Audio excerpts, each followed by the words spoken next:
ಕ್ರಾಂತಿಕಾರಿ ಸ್ತ್ರೀ ವಿಶ್ವದ ಎಲ್ಲ ದಾರ್ಶನಿಕರನ್ನ ಸ್ಮರಿಸಿಕೊಂಡು ವೈರಾಗ್ಯದ ತವನಿಧಿಯೇ ಆಗಿರುವಂತಹ ನಮ್ಮೆಲ್ಲರಿಗೂ ಕೂಡ ಆದರ್ಶಪ್ರಾಯವಾಗಿರುವಂತಹ ಸ್ಫೂರ್ತಿಯ ಸೆಲೆಯಾಗಿರ್ತಕ್ಕಂಥ ಅಕ್ಕನನ್ನ ಭಕ್ತಿಯಿಂದ ಸ್ಮರಿಸಿಕೊಂಡು ಎಲ್ಲ ಸಂತ ಮಹಂತರನ್ನ ಶಿವಯೋಗಿಗಳನ್ನ ಸ್ಮರಿಸಿಕೊಂಡು ಇಂದು ನಮ್ಮ ಎಲ್ಲ ಲಿಂಗಾಯತ ಸಮಾಜದ ಎಲ್ಲ ಸದ್ಭಕ್ತ ತಂದೆ ತಾಯಿಗಳಿಗೆ ಮಕ್ಕಳಿಗೆ ನಿಮ್ಮೆಲ್ಲರ ಆ ಬಸವಚೇತನಕ್ಕೆ ಭಕ್ತಿಯಿಂದ ಶರಣು ಶರಣ.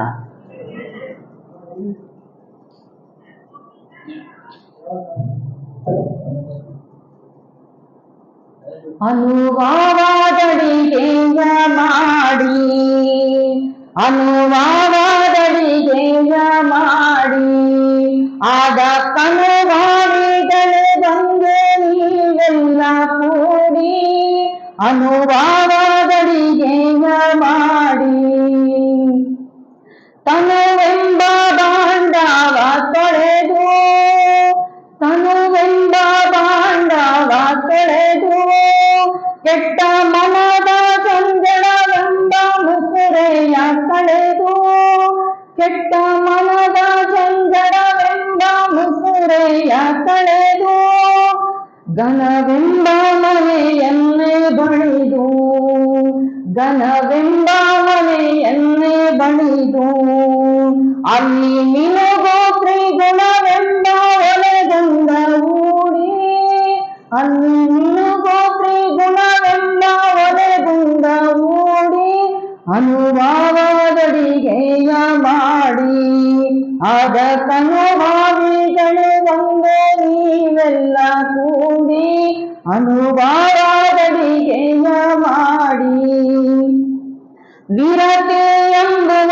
ಮಾಡಿಯುಟ್ಟು ಪೂರ್ಣ ಹರಭಕ್ತಿ ಎಂತೆಂಬ ನೀರ ನೆಸರಿಟ್ಟು ಹರಿವೆಂಬ ಬೆಂಕಿಯ ಕೊಟ್ಟು ವಿರತೆ ಎಂಬುವ ಮಾಡಿಯುಟ್ಟು ಪೂರ್ಣ ಹರಭಕ್ತಿ ಎಂತೆಂಬ ನೀರ ನೆಸರಿಟ್ಟು ಹರಿವೆಂಬ ಬೆಂಕಿಯ ಕೊಟ್ಟು ಮಾಯೆ ಮರವೆಯಂತೆಂಬ ಕಾಷ್ಟಗಳ ಸುಟ್ಟು ಮಾಯೆ ಮರವೆಯಂತೆಂಬ ಕಾಷ್ಟಗಳ ಸುಟ್ಟು ಅನುಭಾವದಡಿಗೆಯ ಮಾಡಿ ಆದ ಕನುಭಾವಿಗಳೇ ಒಂದೇ ನೀವೆಲ್ಲ ಕೂಡಿ ಅನುಭಾವದಡಿಗೆಯ ಮಾಡಿ ಪರವೆಂಬ ಸಾಮಗ್ರಿ ಹೂಡಿ ಸಾರ ತರ ಮೋಕ್ಷವೆಂತೆಂಬ ಪಾಠವ ಮಾಡಿ ಪರವೆಂಬ ಸಾಮಗ್ರಿ ಹೂಡಿ ಸಾರ ತರ ಮೋಕ್ಷವೆಂತೆಂಬ ಪಾಠವ ಮಾಡಿ ಹರ ಶರಣರು ಕವಿದಾಡಿ ಹರ ಶರಣರು ಕವಿದಾಡಿ ನಮ್ಮ ಗುರು ಸಿದ್ಧದೇವನ ಚರಣವ ಪಾಡಿ ನಮ್ಮ ಗುರು ಸಿದ್ಧದೇವನ ಚರಣವ ಪಾಡಿ ಅನುಭಾವದಡಿಗೆಯ ಮಾಡಿ ಆದ ಕನುಭಾವಿಗಳು ಒಂದೇ ನೀವೆಲ್ಲ ಕೂಡಿ ಅನುಭಾವದಡಿಗೆಯ ಮಾಡಿ ಅನುಭಾವದಡಿಗೆಯ ಮಾಡಿ ಅನುಭಾವದಡಿಗೆಯ ಮಾಡಿ.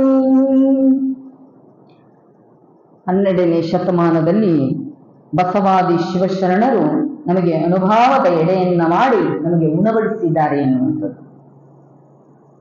ಎಂಥ ತೃಪ್ತಿಕರವಾಗಿರುವಂಥ ಅಡಿಗೆ, ಎಂಥ ಅಡಿಗೆ ಅನ್ನುವಂಥದ್ದು, ಅಂತಹ ಅಡಿಗೆಯನ್ನ ನಾವು ಮಾಡಬೇಕು ಅನ್ನುವಂಥದ್ದು. ಅದಕ್ಕೋಸ್ಕರವಾಗಿ ಈ ರೀತಿಯಾಗಿರ್ತಕ್ಕಂಥ ಅಡಿಗೆಯನ್ನ ಮಾಡಿಕೊಂಡು ಉಣ್ಣೋದು ನಮಗೆ ಗೊತ್ತು, ಆದರೆ ಆ ಅನುಭವದ ಅಡಿಗೆಯನ್ನ ಮಾಡಿಕೊಂಡು ಉಣ್ಣಬೇಕು, ಅವಾಗ ಮಾತ್ರ ಬದುಕು ಜೀವನ ಸಾರ್ಥಕ ಅಂತ ಹೇಳ್ತಾರೆ ಎನ್ನುವಂಥದ್ದು.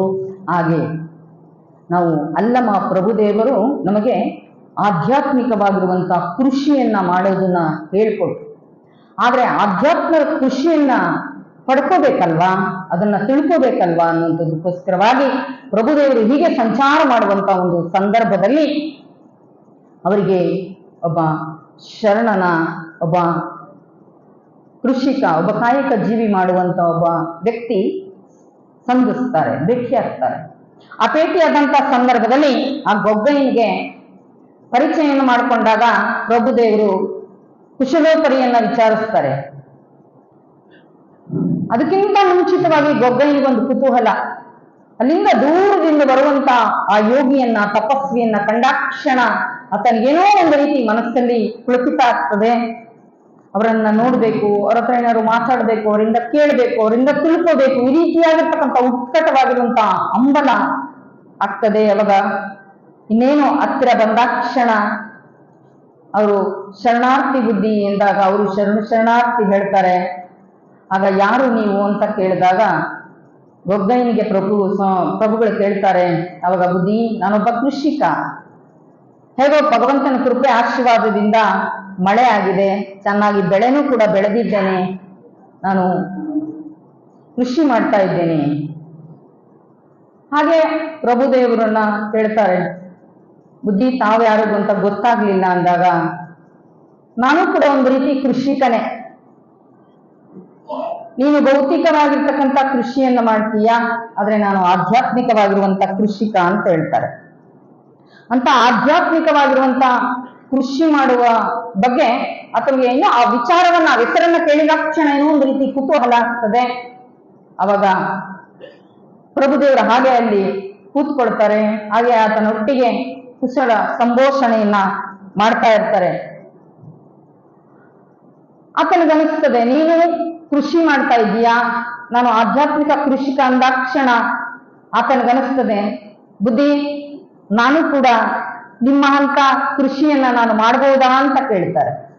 ಹೌದು, ಎಲ್ಲರೂ ಮಾಡ್ಬೋದು, ನೀನು ಕೂಡ ಈ ಭೌತಿಕವಾಗಿರ್ತಕ್ಕಂಥ ಕೃಷಿಯ ಜೊತೆಗೆ ನೀನು ಆಧ್ಯಾತ್ಮಿಕವಾಗಿರುವಂತ ಕೃಷಿಯನ್ನ ಮಾಡಿದ್ರೆ ನಿನಗೆ ಸಂತೃಪ್ತಿ ಸಿಗ್ತದೆ, ಸಮಾಧಾನ ಸಿಗ್ತದೆ, ಆನಂದ ಸಿಗ್ತದೆ ಅಂತ ಸಂತೃಪ್ತಿ, ಸಮಾಧಾನದ ಆನಂದವನ್ನ ನಾನು ಕೂಡ ಪಡ್ಕೋಬೇಕು ಅನ್ನುವಂತ ಮಾತನ್ನ ಹೇಳ್ತಾರೆ.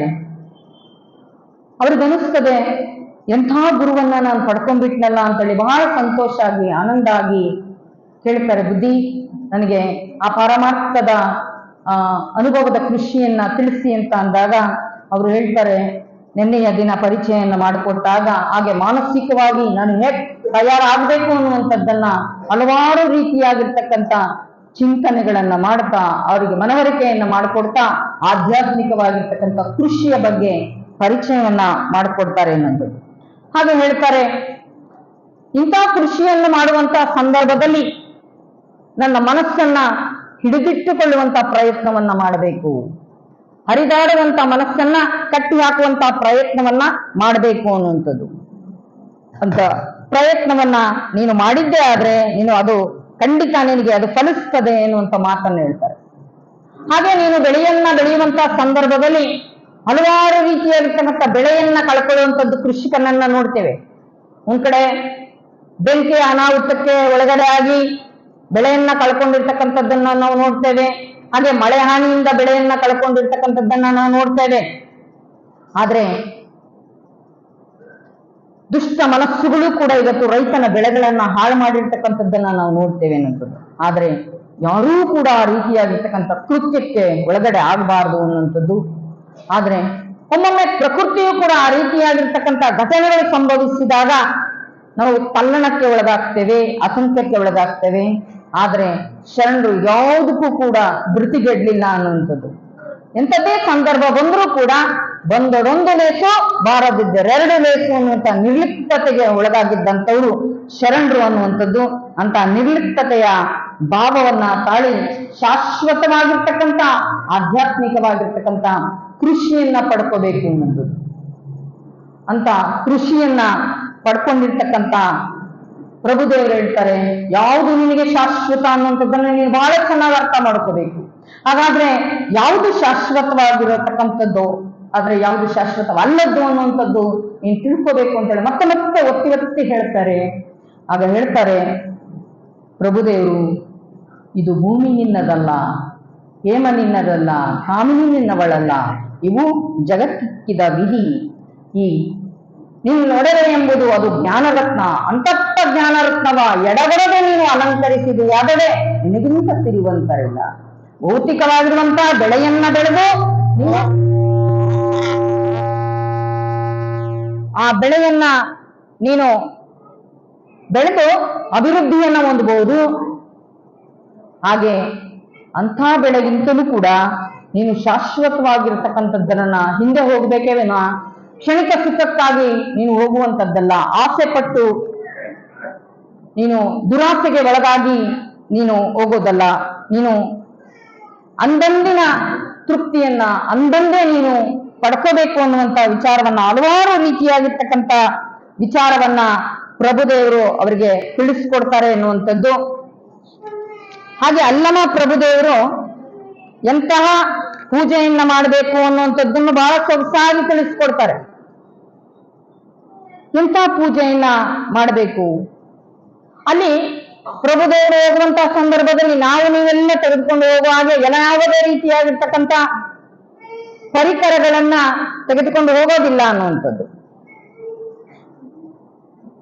ಅಂತ ಸಂದರ್ಭದಲ್ಲಿ ಹೇಗೆ ಪೂಜೆ ಮಾಡ್ಕೋಬೇಕು? ಶರಣರು ಹೇಳ್ತಾರೆ, ಗಗನವೇ ಗುಂಡಿಗೆ ಆಕಾಶವೇ ಅಗ್ಗವಣಿ, ಸೂರ್ಯ ಚಂದ್ರರಿಬ್ಬರು ಪುಷ್ಪ ನೋಡ. ಎಂಥ ಪೂಜೆ ಹೇಳ್ತಾರೆ. ಗಗನವೇ ಗುಂಡಿಗೆ ಆಕಾಶವೇ ಅಗ್ಗವಣಿ, ಗಗನವೇ ಗುಂಡಿಗೆ ಆಕಾಶವೇ ಅಗ್ಗವಣಿ, ಸೂರ್ಯ ಚಂದ್ರರಿಬ್ಬರು ಪುಷ್ಪ ನೋಡ, ಸೂರ್ಯ ಚಂದ್ರರಿಬ್ಬರು ಪುಷ್ಪ ನೋಡ, ಬ್ರಹ್ಮದೂಪ ವಿಷ್ಣು ದೀಪ ರುದ್ರನೋಗರ ಶ್ರೀದಾಳ ನೋಡ, ಗುಹೇಶ್ವರ ಲಿಂಗಕ್ಕೆ ಗುಹೇಶ್ವರ ಲಿಂಗಕ್ಕೆ ಪೂಜೆ ನೋಡ, ಗಗನವೇ ಗುಂಡಿಗೆ ಆಕಾಶವೇ ಅಗವಣಿ, ಗಗನವೇ ಗುಂಡಿಗೆ ಆಕಾಶವೇ ಅಗವಣಿ. ಎಂಥ ಪೂಜೆ ರೀ! ಪರಿಕರವಿಲ್ಲದ ಪೂಜೆ, ಆನಂದದ ಪೂಜೆ, ಎಂಥ ಪರಿಣಾಮವಾಗಿರುವಂತಹ ಪೂಜೆ ಎನ್ನುವಂಥದ್ದು, ಅಂಥ ಬಯಲಗಳಿಕೆಯ ಪೂಜೆ ಎನ್ನುವಂಥದ್ದು, ಅಂಥ ಪೂಜೆಯನ್ನ ಮಾಡಬೇಕು ಅನ್ನುವಂಥದ್ದನ್ನ ಶರಣರು ಹೇಳ್ತಾರೆ. ಎಷ್ಟೋ ಸಂದರ್ಭದಲ್ಲಿ ಆ ಗೊಗ್ಗಯ್ಯನೊಟ್ಟಿಗೆ ಸಂಭಾಷಣೆಯನ್ನು ಮಾಡುವಾಗ ಅವರಿಗೊಂದು ಘಟನೆ ನಡೀತದೆ. ಪ್ರಭುದೇವರು ಕುಂತಂತ ದಿಣ್ಣೆಯ ಮೇಲೆ ಅವ್ರು ಕೂತ್ಕೊಂಡು, ಸಾಮಾನ್ಯ ನಾವೆಲ್ಲರೂ ಒಂದ್ ಹತ್ರ ಕೂತ್ರೆ ನಾವು ಸುಮ್ಮನೆ ಕೂತ್ಕೊಳ್ಳಲ್ಲ ಅಲ್ವಾ, ಏನಾದ್ರು ಒಂದು ತಗೊಳ್ತೀವಿ, ಏನಾದ್ರು ಒಂದು ನೋಡ್ತೀವಿ, ಏನಾದ್ರು ಮಾಡ್ತಾ ಇರ್ತೀವಿ. ಹಾಗೆ ಪ್ರಭುದೇವರು ಅಲ್ಲಿ ಕೂತಂತ ಸಂದರ್ಭದಲ್ಲಿ ಆ ದಿಣ್ಣೆಯ ಮೇಲೆ ಬೆಳೆದಿರುವಂತ ಒಂದೆರಡು ಕಡ್ಡಿ ಕಸವನ್ನ ಕೀಳ್ತಾ ಹಾಗೆ ಹಾಗೆ ಮಣ್ಣಿನ ಎಂಟೆಯನ್ನ, ಆ ಎಂಡೆಗಳನ್ನ ಸರಿಸ್ತಾರೆ. ಸರಿಸಿದಾಕ್ಷಣ ಅಲ್ಲೊಂದು ಕಳಶದ ತುದಿ ಇದ್ದಾಗೆ ಅವರಿಗೊಂದು ಗೋಚರಿಸ್ತದೆ, ಗೊತ್ತಾಗ್ತದೆ, ನೋಡ್ತಾರೆ.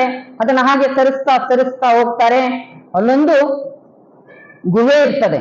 ಆ ಗುಹೆಯನ್ನ ಸರಿಸಿ ಎಲ್ಲ ಮಣ್ಣನ್ನ ತೆಗಿತಾರೆ. ಆ ಗೊಗ್ಗಯ್ಯನಿಗೆ ಪರಮಾಶ್ಚರ್ಯ, ನನ್ನ ತೋಟದಲ್ಲಿ ನನ್ನ ಹೊಲದಲ್ಲಿ ಇಂಥ ಒಂದು ಗುಡಿ ಇದೆ, ಇಂಥ ಒಂದು ಗವಿ ಇದೆ ಅಂತೇಳಿ ಅದೆಲ್ಲವನ್ನು ಕೂಡ ಸರಿಸ್ತಾರೆ. ಆ ಸರಿಸುವಂಥದ್ದು ಎಲ್ಲವನ್ನ ಮಾಡುವಂಥದ್ದು ನೋಡಿ ಕೆಲವೊಬ್ರು ಬಂದು ವೀಕ್ಷಿಸ್ತಾರೆ. ಆದ್ರೆ ಆ ಗವಿಯ ಪ್ರವೇಶವನ್ನ ಮಾಡಬೇಕಲ್ಲ, ಯಾರೂ ಹೋಗೋದಕ್ಕೆ ಮುಂದಾಗೋದಿಲ್ಲ ಅನ್ನುವಂಥದ್ದು. ಆ ಹೋಗೋದಕ್ಕೆ ಒಂದ್ ರೀತಿ ಎಲ್ಲೋ ಒಂದ್ ಕಡೆ ಭಯ, ಆತಂಕ ಇರ್ತದೆ. ಆದ್ರೆ ಅಲ್ಲಮ ಪ್ರಭುದೇವರು ಆ ಗವಿಯ ಪ್ರವೇಶವನ್ನ ಮಾಡ್ತಾರೆ. ಆ ಗವಿಯನ್ನು ಪ್ರವೇಶ ಮಾಡಿದಾಕ್ಷಣ ಅಲ್ಲೊಂದು ರೀತಿಯಾಗಿರತಕ್ಕಂಥ ಬೆಳಕು, ವಿಶೇಷವಾಗಿರ್ತಕ್ಕಂಥ ದರ್ಶನ ಆಗ್ತದೆ.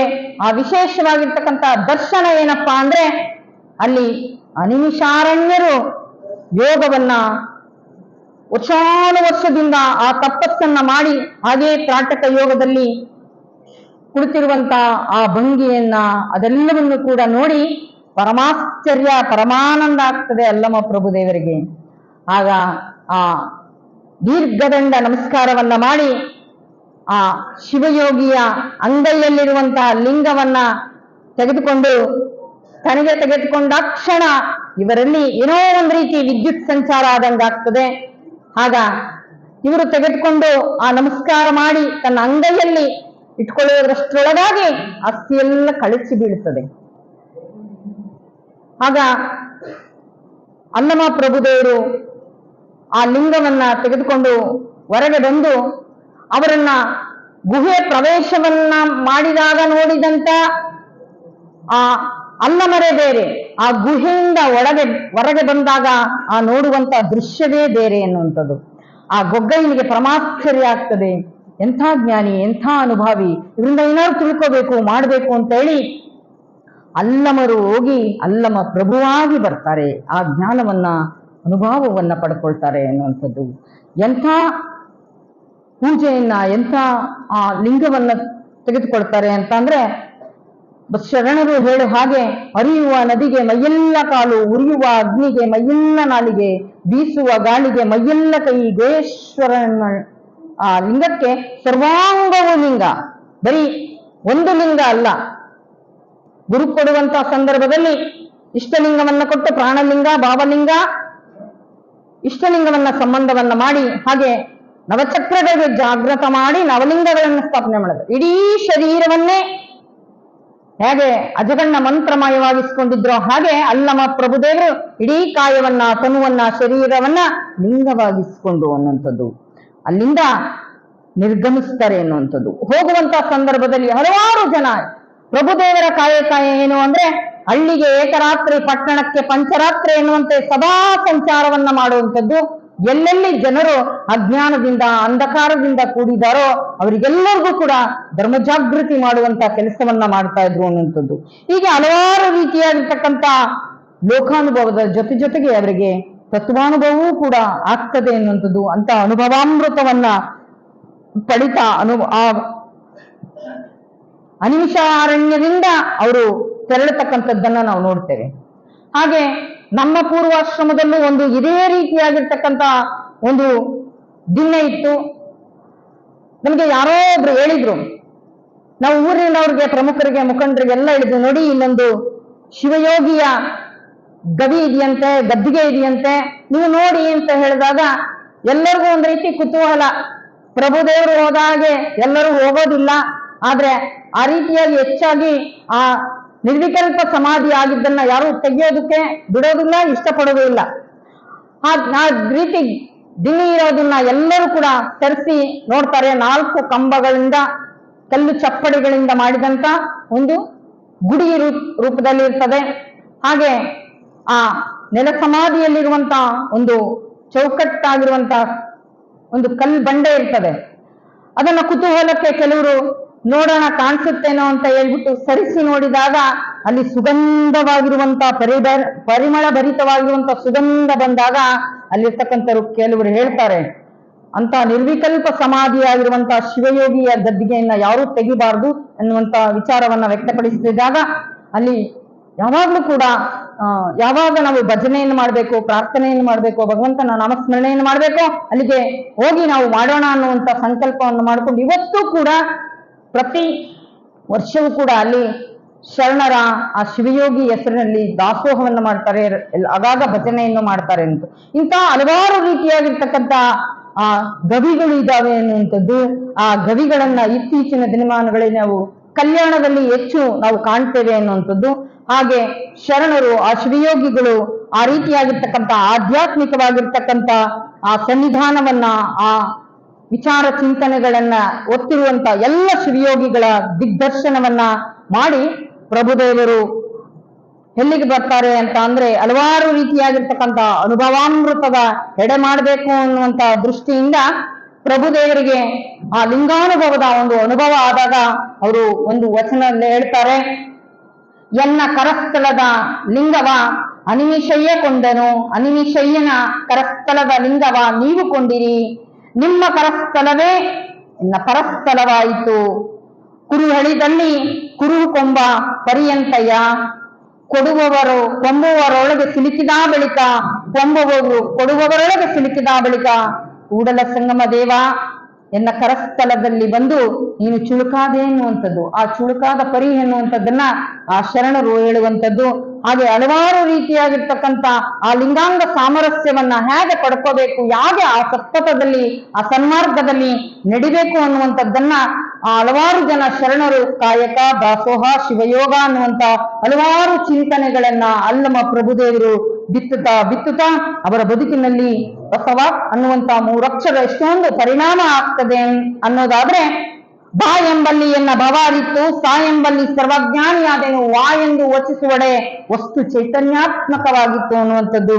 ಅಂತ ವಸ್ತು ಚೈತನ್ಯಾತ್ಮಕನಾಗಿರುವಂತ ಇಂತಿ ಬಸವಾಕ್ಷರ ಕೈಗಳು ಇನ್ನ ಸರ್ವಾಂಗದಲ್ಲಿ ತೊಳಗಿ ಬೆಳವದ ಕಂಡು ಆನು ನೀನು ಬಸವ ಬಸವ ಎನ್ನುತ್ತಿದ್ದೇನೆ ಯಾಗೇಶ್ವರ ಅನ್ನುವಂತ ಮಾತಾಡ್ತಾರೆ.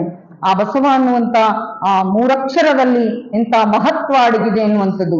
ಈ ಜಗತ್ತಿಗೆ ಒಂದು ಮಗು ಬಂದಾಕ್ಷಣ ಬಸವ ಅಂತದೆ. ಆ ಮೂಲಾಕ್ಷರವನ್ನ ನಾವ್ಯಾರು ಗಮನಿಸೋದಿಲ್ಲ. ಆ ಉ ಮ ಅಮ್ಮ ಅನ್ನುವಂತ ಮೂರಕ್ಷರದಲ್ಲೇ ಆ ಬಸವ ಅನ್ನುವಂತ ಮೂಲಾಕ್ಷರ ಅಡಗಿದೆ ಎನ್ನುವಂಥದ್ದನ್ನ ಶರಣರು ಭೇದಿಸ್ತಾರೆ ಎನ್ನುವಂಥದ್ದು. ಅಂತ ಬಸವ ಅನ್ನುವಂತದ್ದನ್ನ ಪ್ರಭುದೇವರು ತನ್ನ ಉಸಿರಾಗಿಸಿಕೊಂಡು ತನ್ನ ಭವಬಂಧನವನ್ನ ಕಳ್ಕೊಂಡು ನಾನು ಮುಕ್ತನಾದೆ ಎನ್ನುವಂತ ಮಾತನ್ನ ಹೇಳ್ತಾರೆ.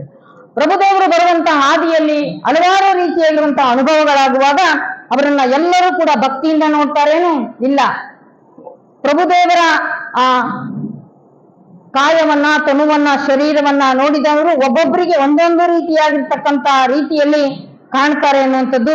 ಅದಕ್ಕೆ ಅಲ್ಲಮ ಪ್ರಭುದೇವರು ಬಸವಣ್ಣನವರನ್ನೇ ಪ್ರಥಮಾಚಾರ್ಯರಾಗಿ ಇಟ್ಟುಕೊಂಡು ಬದುಕಿನಲ್ಲಿ ಏನೇ ಬಂದರೂ ಕೂಡ ನಾವು ಯಾರಾದ್ರೂ ಒಬ್ಬ ವ್ಯಕ್ತಿಯ ಆದರ್ಶವನ್ನ, ಒಬ್ಬ ವ್ಯಕ್ತಿಯ ವಿಚಾರ ಚಿಂತನೆಗಳನ್ನ ನಾವು ಬದುಕಿನಲ್ಲಿ ಅವರ ಮಾರ್ಗದರ್ಶನದಂತೆ ನಡೆದಾಗ ನಮಗೆ ಆ ಭರವಸೆಯ ಬೆಳಕನ್ನ ಮೂಡಿಸುವಂತ ವಿಚಾರ ಚಿಂತನೆಗಳನ್ನು ನಮ್ಮ ಬದುಕಿನಲ್ಲಿ ನಾವೇನಾದ್ರೂ ಅಳವಡಿಸಿಕೊಂಡಿದ್ದೆ ಆದ್ರೆ ನಮಗೆ ಸ್ಫೂರ್ತಿಯ ಸೆಲೆಯಾಗಿ ಅದು ಪರಿಣಾಮ ಬೀರುತ್ತದೆ ಅನ್ನುವಂಥದ್ದು. ಅಂತ ಅಲ್ಲಮ ಪ್ರಭುದೇವರು ಕೂಡ ಹಲವಾರು ರೀತಿಯಾಗಿರ್ತಕ್ಕಂಥ ಅವ್ರಿಗೂ ಕೂಡ ನಿಂದೆ, ನೋವು, ಅಪಮಾನ ಬಂದಾಗ ಯಾವ ರೀತಿಯಾಗಿ ಸ್ವೀಕಾರ ಮಾಡಬೇಕು ಅನ್ನುವಂಥದ್ದನ್ನ ಬಸವಣ್ಣನವರ ವಚನವನ್ನ ಅವರು ತೆಗೆದುಕೊಳ್ತಾರೆ.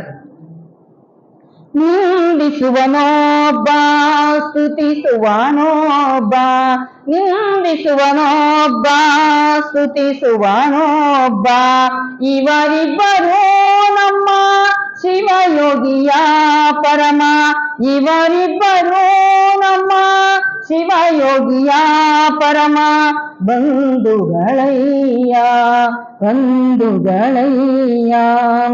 ಪಾಪವನೊಬ್ಬ ಕೊಂಬ, ಪುಣ್ಯವನೊಬ್ಬ ಕೊಂಬ, ಪಾಪವನೊಬ್ಬ ಕೊಂಬ, ಪುಣ್ಯವನೊಬ್ಬ ಕೊಂಬ, ಕೂಡಲ ಸಂಗಮ ದೇವ ನಿಮ್ಮ ಶರಣರು ನಿತ್ಯ ಮುಕ್ತರು, ನಿಮ್ಮ ಶರಣರು ನಿತ್ಯ ಮುಕ್ತರು.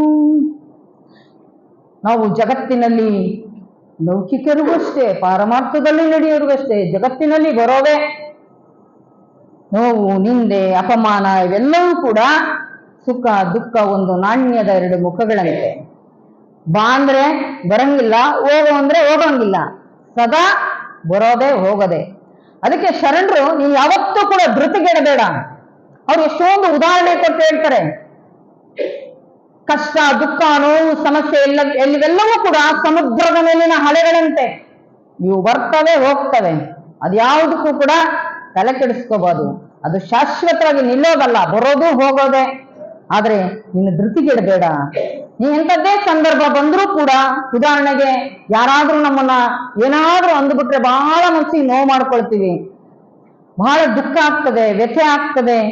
ನಾನು ಆ ರೀತಿ ತಪ್ಪನ್ನ ಮಾಡಿಲ್ವಲ್ಲ, ನಾನು ಆ ರೀತಿ ಇಲ್ವಲ್ಲ, ನನಗೆ ಯಾಕೆ ಅಂದ್ರು ಅಂತೇಳಿ ಹೀಗ್ರಿ ಎಷ್ಟೊಂದು ಮನಸ್ಸಿಗೆ ಘಾಸಿ ಮಾಡ್ಕೊಳ್ತಾರೆ. ಅಂದ್ರೆ ವರ್ಷಾನುಗಟ್ಲೆ ಅದೇ ವಿಚಾರವನ್ನು ಕುರಿತು ಅದೇ ವಿಚಾರವನ್ನ ಮನನ ಮಾಡ್ಕೊಳ್ತಾ ಅದೇ ವಿಚಾರದಲ್ಲೇ ತಲ್ಲೀನರಾಗಿರ್ತಾರೆ. ಯಾವುದನ್ನು ಕೂಡ ಮನಸ್ಸಿನ ಮೇಲೆ ನಿಲ್ಲಿಸ್ಕೋಬಾರ್ದು. ಯಾರೋ ಏನೋ ಅಂದ್ರು ಅಂತೇಳಿ ಅದನ್ನ ಮನಸ್ಸಿನಲ್ಲಿ ಇಟ್ಕೋಬಾರ್ದು. ಹೇಗಪ್ಪ ಅಂದ್ರೆ ಶರಣರು ಎಲ್ಲ ಹೇಗೆ ಆತ್ಮನಿವೇದನೆಯನ್ನು ಮಾಡ್ಕೊಂಡ್ರು ಹಾಗೆ ನಿವೇದನೆ ಮಾಡ್ಕೋಬೇಕು. ಇನ್ನೂ ಅಷ್ಟು ಸುಲಭವಾಗಿ ನಮ್ಮ ಮನಸ್ಸಿಂದ ಹೋಗೋದಿಲ್ಲ ಅನ್ನೋದಾದ್ರೆ ಏನ್ ಮಾಡ್ಬೇಕು ಅಂದ್ರೆ ಅಕ್ಕ ಹೇಳ್ತಾರೆ, ಬೇರೆಯವ್ರು ಬಂದು ನಮಗೆ ಸಾಂತ್ವನವನ್ನ ಧೈರ್ಯವನ್ನ ಹೇಳ್ತಾರೆ ನಿಜ, ಅದು ನಮ್ಮವರು ಅನ್ನೋ ಅಭಿಮಾನಕ್ಕೋಸ್ಕರವಾಗಿ, ನಮ್ಮವರು ಅನ್ನೋ ಕಾಳಜಿಗೋಸ್ಕರವಾಗಿ ಹೇಳ್ತಾರೆ. ನಾವು ಹೇಗೆ ಸಿದ್ಧರಾಗಬೇಕು, ಆ ದೃಢತೆಯನ್ನ ಹೊಂದಬೇಕು ಅಂದ್ರೆ ಏನಾದ್ರೂ ಬಂದಾಗ, ಏನಾದ್ರೂ ಬಿದ್ದಾಗ, ನಮ್ಮ ಮೈ ಮೇಲೆ ಬಿದ್ದಾಗ ನಾವ್ ಹೆಂಗ್ ಕೊಡ್ಕೊಂಡ್ಬಿಡ್ತೀವ ಹಂಗ್ ಕೊಡ್ಕೋಬಿಡ್ಬೇಕು. ಆಮೇಲೆ ಇನ್ನೂ ಒಂದು ಹಂತವನ್ನ ದಾಟಿದಾಗ ಹೋದಾಗ ನಾವು ಅನ್ಕೋಬೇಕು, ನಮ್ಮೂರೇ ಅಲ್ವೇ ನಮ್ಗೇನಾದ್ರೂ ತಿಳುವಳಿಕೆ ಹೇಳುವಂತ ಸಂದರ್ಭ. ಈಗ ನಮ್ಮ ತಂದೆ ತಾಯಿಗಳೇನಾದ್ರು ನಮ್ಗೆ ಬುದ್ಧಿವಾದ ಹೇಳ್ಬೇಕಾದ್ರೆ ಬೈತಾರೆ, ಹೊಡಿತಾರೆ, ಶಿಕ್ಷಿಸ್ತಾರೆ. ಹಾಗಂತ ಹೇಳಿ ನಾವು ಮುಗಿಸ್ಕೊಳಕ್ಕಾಗ್ತದ? ಇಲ್ಲ. ಅವರಿಗೆ ನಮ್ಮ ಮೇಲೆ ಕೋಪ ಇಲ್ಲ, ನಮ್ಮಲ್ಲಿರುವಂತ ಅವಗುಣದ ಮೇಲೆ ಕೋಪ ಅನ್ನುವಂಥದ್ದು. ಅದಕ್ಕೋಸ್ಕರವಾಗಿ ಅದಕ್ಕೆ ಹಿಂಗೆ ಹೇಳ್ತಾ ಇದ್ರು, ಬೈದೋಳ್ದವರೆಲ್ಲ ಬದುಕೋಕೆ ಹೇಳ್ತಾ ಇದ್ರು, ನಗ್ತಾ ಹೇಳಿದವರೆಲ್ಲ ಕೆಡಕಿಗೆ ಹೇಳ್ತಾ ಇದ್ರು ಅನ್ನುವಂಥದ್ದು. ಅಂತ ಸ್ತುತಿ ನಿಂದೆ ಏನೇ ಬಂದಾಗೂ ಕೂಡ ಧೃತಿಗೆಡಬೇಡ ಅನ್ನುವಂಥದ್ದು. ಅಂತ ಸಂದರ್ಭದಲ್ಲಿ ಇವೆರಡನ್ನೂ ಕೂಡ ಪ್ರೀತಿಯಿಂದನೇ ನೀವು ಸ್ವೀಕಾರ ಮಾಡಬೇಕು ಅಂತ ಹೇಳ್ತಾರೆ. ಎಂಥ ಮನಸ್ಥಿತಿ ಶರಣರದು ಅಂತದ್ದು. ಆ ಶಿವಯೋಗ ಸಾಧನೆಯ ಸಿದ್ಧಿಯಲ್ಲಿ ಆಧ್ಯಾತ್ಮಿಕತೆಗೆ ನಾವು ಅಳವಡಿಸ್ಕೊಂಡ್ಬಿಟ್ರೆ ಸಾಕು. ನಾವು ಆಧ್ಯಾತ್ಮಿಕತೆ ಎನ್ನುವಂತ ಶಿವಪಥಕ್ಕೆ ಬಂದ್ರೆ ಸಾಕು, ಅದೆಲ್ಲವೂ ಕೂಡ ನಮ್ಮ ಬದುಕಿನಲ್ಲಿ ಜೀವನದಲ್ಲಿ ಅಳವಡ್ತದೆ ಎನ್ನುವಂಥದ್ದು. ಒಬ್ರು ಒಳ್ಳೆಯದನ್ನ ಬಯಸ್ತಾರೆ, ಒಬ್ರು ಕೆಟ್ಟದ್ದನ್ನ ಬಯಸ್ತಾರೆ. ಎಲ್ಲರನ್ನು ಕೂಡ ಪ್ರೀತಿಯಿಂದ ಅಪ್ಪಿಕೊಳ್ಳುವಂತ ಮನಸ್ಥಿತಿ ಆ ತಾಯಿ ಹೃದಯ ಏನಿತ್ತು ಅದೆಲ್ಲವೂ ಕೂಡ ಶರಣರಲ್ಲಿ ತಂದೆಯೂ ಇದ್ರು, ತಾಯಿ ಇದ್ರು, ಒಬ್ಬ ಗುರು ಇದ್ರು, ಒಬ್ಬ ಶಿಕ್ಷಕರು ಇದ್ರು, ಒಬ್ಬ ನ್ಯಾಯಾಧೀಶರು ಇದ್ರು ಅನ್ನುವಂಥದ್ದು. ಹಾಗೆ ಒಬ್ಬರೇ ಅದೆಲ್ಲವೂ ಕೂಡ ಆಗೋದಕ್ಕೆ ಸಾಧ್ಯ ಅನ್ನುವಂಥದ್ದನ್ನ ತೋರಿಸಿಕೊಟ್ಟಂತವರು ಶರಣರು ಅನ್ನುವಂಥದ್ದು.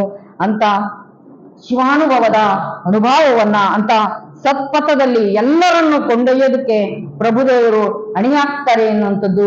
ನಮ್ಮಲ್ಲಿರ್ತಕ್ಕಂಥ ಅಜ್ಞಾನದ ಕತ್ತಲೆಯನ್ನು ಕಳೆದು ಸುಜ್ಞಾನದ ಬೆಳಕನ್ನ ಬೀರುವಂತ ಆ ಪ್ರಭುದೇವರು ಇಷ್ಟೊಂದು ಪರಿಣಾಮಕಾರಿಯಾಗಿರ್ತಕ್ಕಂಥ ಎಂತೆಂಥ ವ್ಯಕ್ತಿಗಳನ್ನ ಜಾಗೃತ ಮಾಡ್ತಾರೆ ಎನ್ನುವಂಥದ್ದನ್ನ ನಾವು ನೋಡ್ಬೇಕು ಅನ್ನುವಂಥದ್ದು. ಹಾಗೆ ಪ್ರಭುದೇವರು ಆ ಅನುಭವದ ಹೆಡೆಯನ್ನ ಮಾಡುವ ರೀತಿಯಲ್ಲಿ ಶರಣರು ನಮಗೆ ಹಲವಾರು ರೀತಿಯಾಗಿರ್ತಕ್ಕಂಥ ನಮ್ಮ ಬದುಕಿನಲ್ಲಿ ನಮ್ಮ ಜೀವನದಲ್ಲಿ ನಾವು ಹೇಗೆ ಪರಿಪೂರ್ಣತೆಯನ್ನ ಸಾಧಿಸ್ಬೇಕು, ಯಾವುದನ್ನ ಕಳ್ಕೊಂಡ ನಂತರ ನಾನು ಆ ಜ್ಞಾನವನ್ನ ಅನುಭವವನ್ನ ಪಡ್ಕೋಬೇಕು ಅಂತ ಹೇಳ್ತಾರೆ ಶರಣರು. ಅಂತ ಅಂದ್ರೆ ನನಗೆ ತಿಳಿಲಾರದೆ ಹಲವಾರು ರೀತಿಯಾಗಿರ್ತಕ್ಕಂಥ ದುರ್ಗುಣ, ದುರ್ಬುದ್ಧಿ, ದುರಾಲೋಚನೆಗಳು ಮನೆ ಮಾಡಿದೆ ಎನ್ನುವಂತ ವಿಚಾರವನ್ನ ಶರಣರು ವ್ಯಕ್ತಪಡಿಸ್ತಾರೆ. ಆ ಮಾಯಾಶಕ್ತಿ ಎನ್ನುವಂಥದ್ದು ಈ ಸ್ಥೂಲ ತನುವಿಗೆ ಇಂದ್ರಿಯಗಳಿಂದ ಆ ಸೂಕ್ಷ್ಮವಾಗಿ ಮನೆ ಮಾಡುವಂಥದ್ದು. ಅಂತ ವಿಚಾರ ಚಿಂತನೆಗಳನ್ನ ಶರಣರು ನಮಗೆ ಅನುಭವಕ್ಕೆ ತಂದುಕೊಡ್ತಾರೆ, ಎಚ್ಚರಿಸ್ತಾರೆ. ಹೇಗೆ ಅಂದ್ರೆ ದುರ್ಗುಣ ಅಳಿಯದೆ ನಾವು ನವವಿಧ ಭಕ್ತಿಯ ಮಾಡಿದರೇನು ಅಂತಾರೆ ಮತ್ತೆ ಶರಣರು. ವಿಷಯ ವಾಸನೆಯನ್ನ ಕಳೆಯಲಾರದೆ ಹಲವಾರು ರೀತಿಯಾಗಿರ್ತಕ್ಕಂಥ ಪುಷ್ಪವನ್ನ ಪತ್ರಗಳನ್ನ ಏರಿಸಿ ಏನು ಪ್ರಯೋಜನ ಅಂತ ಪ್ರಶ್ನೆ ಮಾಡ್ತಾರೆ. ಹಾಗೆ ಅಹಂಕಾರ ನೀಗದೆ ಎಷ್ಟು ಶಾಸ್ತ್ರ ಪುರಾಣವನ್ನ ಕೇಳಿದ್ರೆ ಏನು, ಹಾಗೆ ಕಾಮಾದಿಗುಣಗಳನ್ನ ಜಯಿಸಲಾರದೆ ನಾನು ಧೂಪ ದೀಪ ನೈವೇದ್ಯಗಳನ್ನ ಮಾಡಿದರೆ ಏನು ಪ್ರಯೋಜನ ಅನ್ನುವಂತ ಮಾತನ್ನ ಹೇಳ್ತಾರೆ. ಹಾಗೆ ಇಂಥ ಆಡಂಬರದ ಬದುಕಿಗೆ ಭಗವಂತ ಹೊಲಿಯೋದಿಲ್ಲ ಅನ್ನುವಂತ ಮಾತನ್ನ ಹೇಳ್ತಾರೆ. ಹಾಗೆ ಅಂತ ಆದರ್ಶದ ಬದುಕನ್ನ, ಅಂತ ಆಚರಣೆಯ ಬದುಕನ್ನ, ಅರಿವಿನ ಬದುಕನ್ನ, ಅನುಭವದ ಬದುಕನ್ನ ಕಲಿಸಿಕೊಟ್ಟಂತವರು ಶರಣರು ಅನ್ನುವಂಥದ್ದು.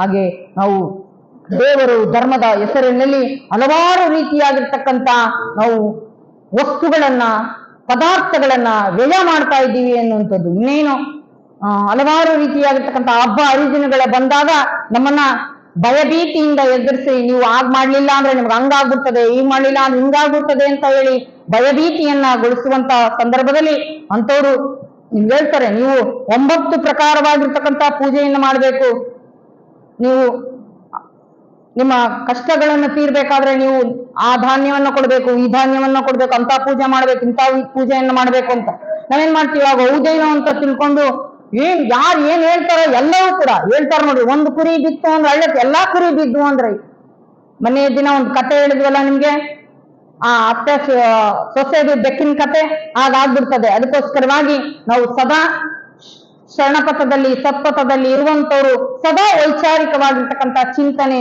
ಆಲೋಚನೆಯನ್ನ ಮಾಡ್ತಾ ಸದ್ಧರ್ಮ ಪಾಲನೆಯನ್ನ ಮಾಡಬೇಕು ಅನ್ನುವಂಥದ್ದು. ಅದಕ್ಕೋಸ್ಕರವಾಗಿ ದುರ್ಗುಣ ದುರ್ಬುದ್ಧಿ ಅಳಿಲಾರದೆ ನಾವು ಏನ್ ಪೂಜೆ ಮಾಡಿ ಏನು ಪ್ರಯೋಜನ ಅಂತ ಹೇಳಿ ಶರಣರು ಕೇಳ್ತಾರೆ.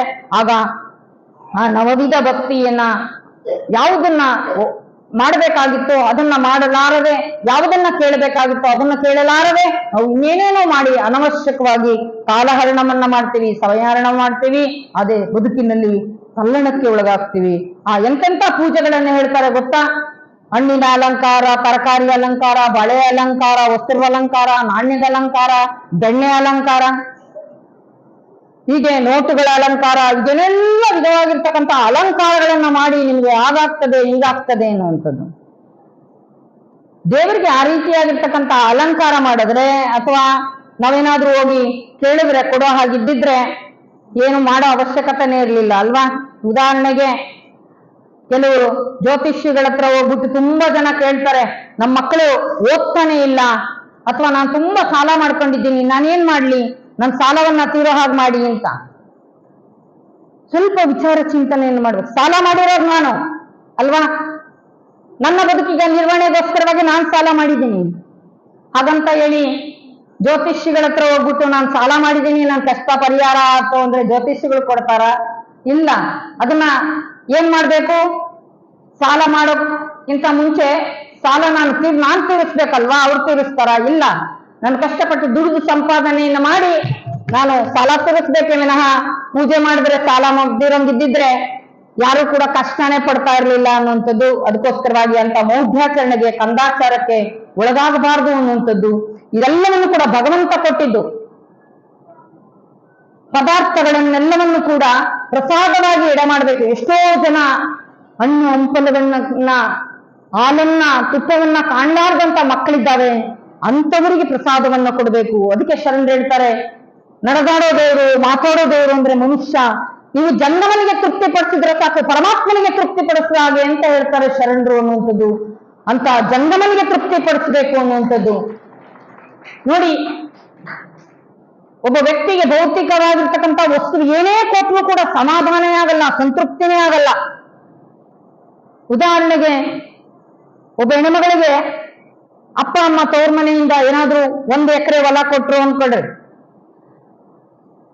ಬಾಳೆ ತೋಟನೋ ಅಡಿಕೆ ತೋಟ ಮಾಡ್ತಾರೆ.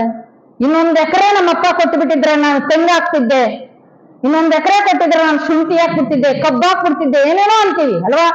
ಆಸೆಗೆ ಮಿತಿಯೇ ಇಲ್ಲ. ಏನಾದ್ರೂ ನಮ್ಮ ತಂದೆ ತಾಯಿಗಳು ಮನೆಯಿಂದ ಕಳಿಸ್ಕೊಡ್ಬಾಗ 2 ಬಳೆ ಕೊಟ್ರೆ ಸಾಕು, 2 ಬಳೆ ಕೊಟ್ರು, 1 ನೆಕ್ಲೆಸ್ ಕೊಟ್ಟಿದ್ರೆ ಹೆಂಗಿತ್ತು, ನನ್ಗೊಂದು ಡಾಗ್ ಕೊಟ್ಟಿದ್ರೆ ಹೆಂಗಿತ್ತು. ಹೀಗೆ ನಮ್ಮ ಆಸೆಗಳು ಬೆಳೀತಾ ಬೆಳೀತಾ ಬೆಳೀತಾ ಹೋಗ್ತವೆ ಅನ್ನುವಂಥದ್ದು. ಆದ್ರೆ ಆಸೆಗೆ ನಾವು ಕಡಿವಾಣವನ್ನ ಹಾಕಬೇಕು, ಯಾವುದರಿಂದ ಶೃಂಗಾರ ಮಾಡಬೇಕು.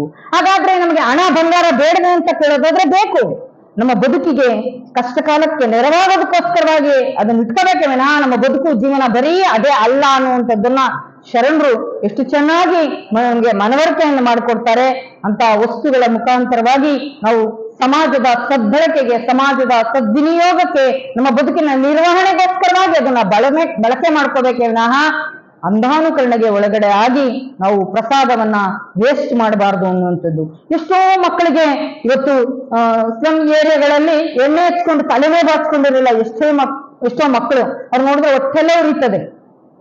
ಅಂಥವರ ಮಕ್ಕಳಿಗೆ ನೀವು ಎಣ್ಣೆಯನ್ನ ಕೊಡಿ. ನೀವು ಎಷ್ಟೋ ಮಕ್ಕಳು ತುಪ್ಪ ಬೆಣ್ಣೆಯನ್ನ ತಿಂದಿರಲ್ಲ, ಅಂತ ಮಕ್ಕಳಿಗೆ ಒಂದು ದಿನ ನಿಮ್ಮ ಮಕ್ಕಳ ಹುಟ್ಟುಹಬ್ಬದ ದಿನ ನೀವು ಅಂತ ಅವರ ಒಂದು ಓಣಿಗೆ ಕೇರಿಗೆ ಹೋಗಿ ಅವರಿಗೆ ಪ್ರಸಾದವನ್ನ ಎಡೆಮಾಡಿಸುವಂತ ಕೆಲಸವನ್ನ ಮಾಡಬಹುದು. ಯಾವ ಮಕ್ಕಳಿಗೆ ಬಟ್ಟೆ ಇಲ್ವೋ, ಬಹಳ ಅರ್ಧೋಗಿರೋ ಬಟ್ಟೆ ಹಾಕೊಂಡಿರ್ತಾರೋ ಅಂತ ಮಕ್ಕಳಿಗೆ ಬಟ್ಟೆಯನ್ನು ಕೊಡುವಂಥದ್ದಿರ್ಬೋದು, ಪುಸ್ತಕಗಳನ್ನ ಕೊಡುವಂಥದ್ದಿರ್ಬೋದು. ನಾನು ಮೊನ್ನೆ ನೀವು ವಾರ ಪ್ರಾರ್ಥನೆ ಮಾಡೋದನ್ನ ನಾನು ನೋಡಿ ನನಗೆ ಸಂತೋಷ ಆಯ್ತು. ಅಲ್ಲಿ ಪ್ರತಿಯೊಬ್ರು ಕೂಡ ಮಕ್ಕಳ ಹುಟ್ಟುಹಬ್ಬ ಇರ್ಬೋದು, ಮದುವೆ ವಾರ್ಷಿಕೋತ್ಸವ ಇರ್ಬೋದು, ಈಗೆಲ್ಲ ರೀತಿ ಆಚರಣೆಗಳ ನಮ್ಮ ದಾಸೋಹದ ಮುಖಾಂತರವಾಗಿ ನೀವು ಆಚರಣೆಯನ್ನ ಮಾಡ್ತಾ ಇದ್ದೀರಾ ಅನ್ನುವಂಥದ್ದು. ಹಾಗೆ ನಮ್ಮ ಶರಣ ಧರ್ಮದಲ್ಲಿ ಹುಟ್ಟುಹಬ್ಬವನ್ನ ಮಾಡಿಕೊಳ್ಳುವಂತ ಮಕ್ಕಳಿರ್ಬೋದು, ಅಥವಾ ಮದುವೆ ಆಗಿ 10 ಅಥವಾ 25 ವರ್ಷದವರು ಇಂಥ ಒಂದು ಧಾರ್ಮಿಕವಾಗಿರ್ತಕ್ಕಂಥ ಆಚರಣೆಯ ಮುಖಾಂತರವಾಗಿ ಆಚರಣೆ ಮಾಡ್ಕೋಬೇಕು ಅನ್ನುವಂಥದ್ದು. ಆ ರೀತಿಯಾಗಿರ್ತಕ್ಕಂಥ ಧರ್ಮದ ಆಚರಣೆ ಅಂದ್ರೆ ಬಹಳ ದೊಡ್ಡದಾಗ ಹಿಂಗಿರ್ತದೆ ಏನಿಲ್ಲ. ನಮ್ಮ ಬದುಕಿನ ಆ ನಡೆ ಮತ್ತು ನುಡಿಯೇ ಶರಣ ಧರ್ಮ, ಶರಣಪಥ, ಆಧ್ಯಾತ್ಮಿಕತೆ ಅನ್ನುವಂಥದ್ದು. ಆ ರೀತಿಯಾಗಿರ್ತಕ್ಕಂಥದ್ದನ್ನ ಬದುಕಿನಲ್ಲಿ, ಜೀವನದಲ್ಲಿ ನಾವು ಅಳವಡಿಸ್ಕೋಬೇಕು ಅನ್ನುವಂಥದ್ದು.